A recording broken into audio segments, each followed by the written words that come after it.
حضرت یعقوب نے کہا بڑا شریف بھیڑیا تھا, یوسف کو کھا گیا, اور کرتا کہیں سے پھٹا نہیں ہے, کرتا اتار کے آرام سے یوسف کو کھا گیا, بڑا شریف بھیڑیا تھا. باپ تو باپ ہوتا ہے نا, بیٹے سمجھتے ہم لوگ باپ کو الو بنا لیں گے, باپ باپ ہوتا ہے بھائیو. آپ جہاں سے سوچتے ہیں نا وہاں سے باپ کی سوچ شروع ہوتی ہے, یہ سمجھو آپ. حضرت یعقوب علیہ السلام نے کہا بڑا بہترین بھیڑیا تھا, بل سولت لکم انفسکم امرا, یہ تمہاری بنائی ہوئی کہانی. تو وہاں بھی کرتا تھا. پھر زلیخا نے, عزیز مصر کی بیوی نے, جب حضرت یوسف پر ڈورے ڈالے تھے وہاں بھی اس نے حضرت یوسف کا پیچھا کیا اور پیچھے سے کرتا پھٹا, وہاں بھی یوسف کا کرتا تھا.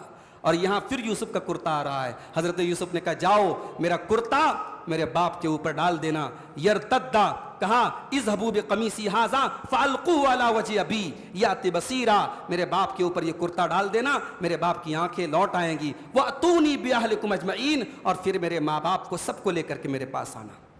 اور جب یہ قافلہ چلا ہے مصر سے یوسف کا کرتا لے کر کے, تو یہاں سے سینکڑوں کلومیٹر دور کنعان کے گاؤں میں یعقوب علیہ السلام اپنے بچوں سے کہتے ہیں, اپنے لوگوں سے کہتے ہیں وَلَمَّا فَصَلَتِ الْعِيرُ قَالَ أَبُوهُمْ إِنِّي لَأَجِدُ رِيحَ یوسف, کہتے ہیں کہ مجھے آج یوسف کی خوشبو آ رہی ہے. لولا ان تفندون, اگر تم میرے اوپر یہ الزام نہ لگاؤ کہ بڈھا سٹھیا گیا ہے, اگر میرے دماغ کے اوپر تم جھوٹے الزام نہ لگاؤ تو آج مجھے یوسف کی خوشبو آ رہی ہے. یہ ہوتی ہے باپ بیٹے کی محبت. یوسف کا کرتا ابھی چلا ہے مصر سے اور باپ کو کنعان میں اس کی خوشبو محسوس ہو رہی ہے. اور جب یہ پہنچے اور ان کا کرتا جب ڈالا گیا, فرتد بصیرا, ان کی آنکھیں لوٹ آئی. قال الم اقل لکم انی اعلم من اللہ ما لا تعلمون, کہا کہ اے میرے بچوں کیا میں نے نہیں کہا تھا میں اللہ کی طرف سے وہ جانتا ہوں جو تم نہیں جانتے. کیونکہ یعقوب علیہ السلام کو پتا تھا کہ میرا بیٹا یوسف ایسے مر نہیں سکتا, ایسے برباد نہیں ہو سکتا. میرے بیٹے نے خواب دیکھا تھا بچپن میں, 11 ستارے سجدہ کر رہے تھے اس کے آگے, سورج سجدہ کر رہا ہے, چاند سجدہ کر رہا ہے, ابھی اس خواب کی تعبیر پوری نہیں ہوئی ہے. اس لیے یعقوب علیہ السلام کو یقین تھا وہ دن آئے گا جب میرے بیٹے کو یہ مقام اللہ دے گا. کہا کہ مجھے اللہ کی طرف سے وہ پتا تھا جو تم کو نہیں پتا ہے. بیٹوں نے باپ سے معافی مانگی. قالوا یا ابانا استغفر لنا ذنوبنا انا كنا خاطئین, کہا ابا جان ہمیں معاف کر دیجئے, ہم سے غلطی ہو گئی. قال سوف استغفر لكم ربی, حضرت یوسف نے تو فوراً معاف کر دیا, مگر باپ نے فوراً معاف نہیں کیا. کہا کہ میں بعد میں دیکھوں گا اور بعد میں اپنے رب سے مغفرت طلب کروں گا. انہ هو الغفور الرحیم, وہ بہت معاف کرنے والا رحم کرنے والا. کیونکہ حضرت یعقوب کا یہ ماننا تھا کہ ان بھائیوں نے غلطی یوسف کے معاملے میں کی ہے, ان کو معاف بھی یوسف کریں گے, جب تک یوسف سے کلیئر نہیں کر لوں گا میں معاف نہیں کروں گا. کہا کہ میں بعد میں اپنے رب سے مغفرت طلب کروں گا. اس کے بعد جب یہ سب لوگ پہنچے اور حضرت یوسف علیہ السلام نے اپنے تخت پر اپنے ماں باپ کو بٹھایا, یہ نہیں کہ ماں باپ کو نیچے بٹھایا, اپنے تخت پر اپنے ماں باپ کو بٹھایا. وَخَرُّوا لَهُ سُجَّدًا, اور اس کے بعد یہ 11 بھائی اور ماں اور باپ سب یوسف کے آگے سجدے میں گر پڑے. اب اس سے ایک سوال پیدا ہوتا ہے کہ کیا غیر اللہ کو سجدہ کرنا جائز ہے, کیا بادشاہ کو سجدہ کرنا جائز ہے؟ آج کل ایک ویڈیو میں نے دیکھا, ایک مولانا صاحب کوئی ہیں بڑے مشہور, اپنے مسلک کے بہت مشہور عالم ہیں, وہ اسٹیج پہ جاتے ہیں, ان سے بڑے بڑے مولانا لوگ بیٹھے ہیں تو وہ ان کے پیر کو چھو کر کے چوم رہے, ایسا لگ رہا ہے آشیرواد لے رہے ہیں, ان سے پیر چوم کر کے آشیرواد لے رہے ہیں. تو کیا کسی بڑے کے سامنے جھکنا, اس کے پیر کو چومنا یا سجدہ کرنا جائز ہے؟ نہیں میرے بھائیو, یہ یوسف علیہ السلام کی شریعت میں جائز تھا. اسلام میں اور ہمارے نبی کی شریعت میں, جناب محمد رسول اللہ صلی اللہ علیہ وسلم کی شریعت میں غیر اللہ کے لیے سجدہ کرنا, چاہے عبادت کے لیے سجدہ کیا جائے, چاہے تعظیم کے لیے اور رسپیکٹ کے لیے سجدہ کیا جائے, غیر اللہ کو سجدہ کرنا جائز نہیں ہے. قرآن کی آیت ہے وَأَنَّ الْمَسَاجِدَ لِلَّهِ فَلَا تَدْعُوا مَعَ اللَّهِ أَحَدًا, سجدہ صرف اللہ کے لیے جائز ہے, اللہ کے ساتھ کسی اور کو مت پکارو. تو یہ سب بھائی اور باپ اور ماں سجدے میں گرے. حضرت یوسف نے کہا ابا جان یہ ہے میرے خواب کی تعبیر, ھذا تعویل رؤیایا من قبل, ابا جان یہ میرے خواب کی تعبیر ہے. قد جعلها ربی حقا, آج میرے خواب کو اللہ تعالیٰ نے سچا کر دکھایا. وقد احسن بی اذ اخرجنی من السجن, اور اللہ نے بڑا احسان کیا میرے اوپر جب مجھے جیل سے نکالا. جیل سے پہلے تو اللہ نے کنویں سے نکالا نا, لیکن کنویں کا ذکر نہیں کیا. یہ نہیں کہا اللہ نے میرے اوپر احسان کیا جب کنویں سے نکالا, جیل کا ذکر کیا, کیونکہ سامنے بھائی تھے اور بھائیوں کے سامنے اگر کہتے اللہ نے مجھے مجھے کنویں سے نکالا تو بھائیوں کو تکلیف ہو سکتی تھی, بھائیوں کے جذبات کو ٹھیس پہنچ سکتی تھی. یوسف کا کردار ایسا ہے, جب اللہ کے احسان کا ذکر کر رہے ہیں تو بھائیوں کی غلطی کو نظر انداز کر رہے ہیں, کہہ رہے ہیں کہ اللہ کا بڑا احسان ہے, اللہ نے مجھے جیل سے نکالا. وَجَاءَ بِكُم مِّنَ الْبَدْوِ, اور آپ لوگوں کو دیہات سے یہاں شہر میں لے کے آ گیا. مِن بَعْدِ أَن نَزَغَ الشَّيْطَانُ بَيْنِي وَبَيْنَ إِخْوَتِي, شیطان نے میرے اور میرے بھائیوں کے بیچ میں پھوٹ ڈال دی تھی, آج اللہ نے بھائیوں کو ملا دیا. یہ نہیں کہہ رہے کہ شیطان نے میرے بھائیوں کو گمراہ کر دیا, کہہ رہے کہ شیطان نے میرے اور میرے بھائیوں کے بیچ میں پھوٹ ڈال دی. سارا بلیم کس کے اوپر ڈال دیا؟ شیطان کے اوپر ڈال دیا, اور بھائیوں کو بچا لے گئے. یہ یوسف کا کردار ہے میرے بھائیوں. بھائیوں کو ذلیل نہیں کیا, بھائیوں کو شرمندہ نہیں کیا. اور جب یہ منظر حضرت یوسف نے دیکھا کہ آج ماں بھی مل گئی, باپ بھی مل گیا, سب بھائی بھی اکٹھا ہو گئے, اب اللہ کی بارگاہ میں دعا کرتے اور کہتے ہیں ربی قد آتیتنی من الملک, اے اللہ تو نے مجھ کو بادشاہت عطا فرمائی, وعلمتنی من تعویل الاحادیث, اور تو نے مجھے خوابوں کی تعبیر کا علم عطا فرمایا.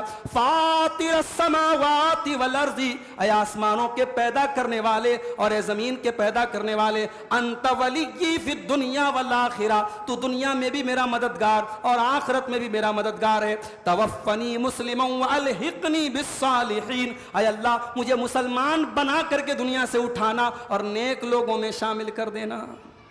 ایک مومن کا ٹارگٹ یہ ہونا چاہیے, اس کا خاتمہ توحید پر ہو, اس کا خاتمہ ایمان پر ہو. میرے پیارے بھائیوں, یہاں حضرت یوسف علیہ السلام نے یہی دعا کی.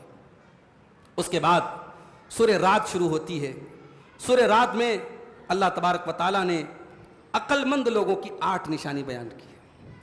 فرمایا انما یتذکر اولو الالباب, نصیحت تو وہی لوگ حاصل کرتے ہیں جو عقل مند ہوتے ہیں. اب عقل مند کون لوگ ہیں؟ فرمایا الذین یوفون بعہد اللہ ولا ینقضون المیثاق, جو اللہ کے وعدے کو پورا کرتے ہیں اور وعدے کو کبھی نہیں توڑتے, ایگریمنٹ کو کبھی نہیں توڑتے, جو وعدے کے پکے ہوتے ہیں.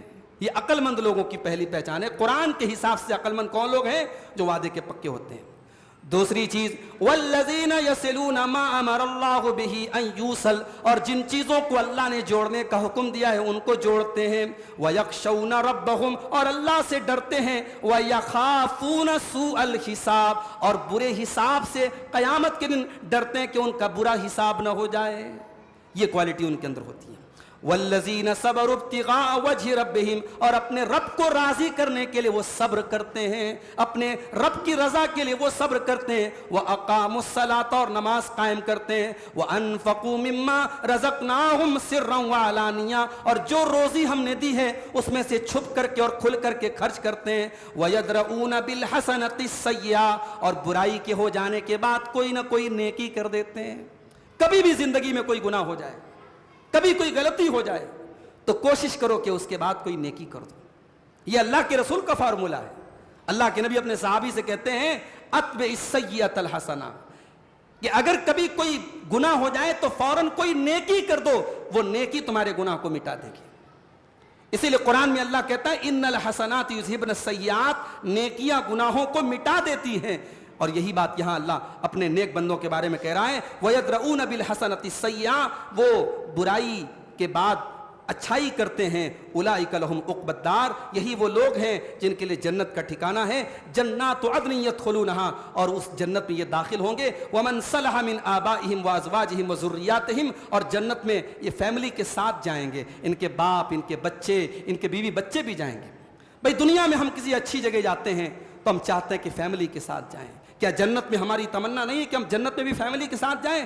اللہ کہہ رہا ہے کہ جو یہ نیک لوگ ہوں گے ان کی فیملی کو بھی ہم جنت میں اکٹھا کر دیں گے. شرط یہ ہے فیملی بھی نیک ہو. اگر مرد دیندار ہے تو عورت بھی دیندار ہو, اگر باپ دیندار ہے تو بیٹے بھی دیندار ہو. اگر مقام اور مرتبے میں کچھ کمی بھی ہوگی, باپ کا درجہ زیادہ ہے بیٹے کا کم ہے, تو جنت میں اللہ تعالیٰ بیٹے کو اپ گریڈ کر دے گا. اگر بیٹا نیکی کے معاملے میں باپ سے کمزور ہے, شوہر نیکی کے معاملے میں بیوی سے کمزور ہے, بیوی کا مقام زیادہ ہے شوہر کا کم ہے, اللہ شوہر کو اپ گریڈ کر دے گا. یہ اس کا کرم ہوگا کہ وہ دنیا کی فیملی کو جنت میں بھی فیملی بنا کے رکھے گا. شرط یہ ہے کہ سب ایمان والے ہوں اور سب دیندار ہوں. اللہ نے فرمایا کہ اپنے نیک بندوں کو ان کے بیوی بچوں کے ساتھ ہم جنت میں داخل کریں گے. یدخلون علیہم من کل باب, یہ جنت کے ہر دروازے سے اس میں داخل ہوں گے. اس کے بعد دل کے اطمینان کا ایک نسخہ اللہ نے بتایا. فرمایا